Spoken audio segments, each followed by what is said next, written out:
there is the biography of a scholar from Damascus. His name is Sheikh Abdul Ghani al-Sadat.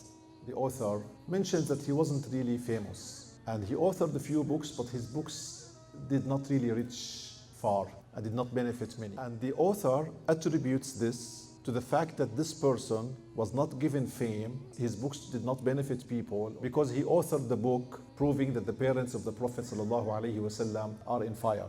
I immediately compared to the biography of Imam Jalaluddin al-Suyuti. Imam al-Suyuti is the most prolific writer in Islam, the most successful writer, to write more than 1,000 works. So what's the reason?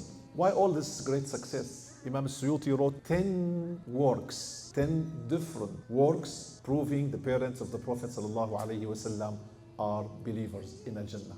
When I read the biography of Abdul Ghani al-Sadat in Damascus, and immediately came to my mind Al-Imam al-Suyuti's works, I realized that the secret of success in your life is your attachment to the Messenger of Allah sallallahu alaihi wasallam, is your love for him, is how much you revere him in your heart, and how much adab you have with him.